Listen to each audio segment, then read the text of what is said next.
মেটে চচ্চড়ি বানাবো, তো তার জন্য এই যে কেটে নিয়েছি আলু, টমেটো, রসুন, পেঁয়াজ সব বানানো হয়ে গেছে। এদিকে মেটেটায় নুন, হলুদ, একটু লঙ্কার গুঁড়ো দিয়ে মাখিয়ে রেখেছি। কড়াইয়ে তেল দিয়ে দিয়েছি। তেলে হচ্ছিল একটু সাজিরে, একটু শুকনো লঙ্কা ফোড়ন, আর হচ্ছিল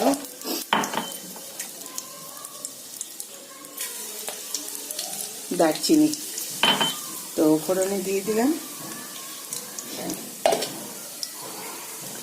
সবার ফার্স্টে নুন আর হলুদ দিয়ে দিয়েছি। এবার হচ্ছিল রসুনটা থেতো করে নিয়েছি, তো এবার হচ্ছিল রসুনটা দিয়ে দিলাম।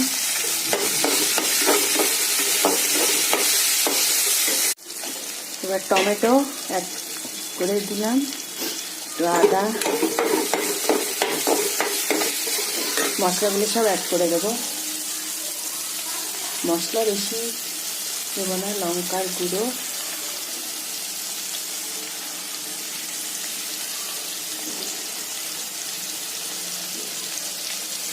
জিরের গুঁড়ো, অল্প ধনের গুঁড়ো, একটু ঝাল ঝাল হবে। খুব ভালো করে কষানো হয়ে গেছে, তেলও বেরিয়ে গেছে। তো এবার এই যে মেটে এবার এই মেটেগুলো দিয়ে দেবো, সঙ্গে একটু কাঁচা লঙ্কা।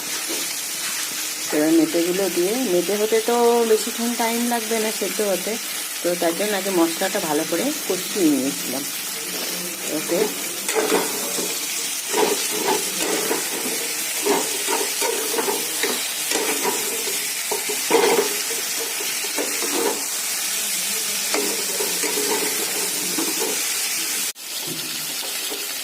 খুব ভালো করে কষানো হয়ে গেছে।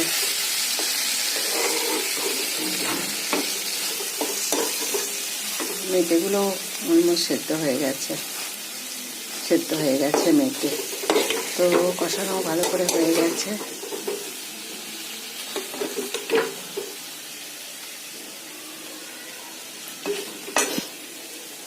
এবার একটু জল দিয়ে দেবো।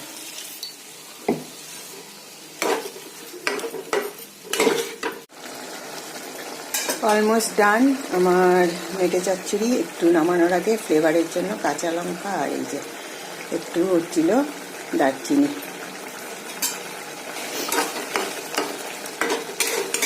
কমপ্লিট।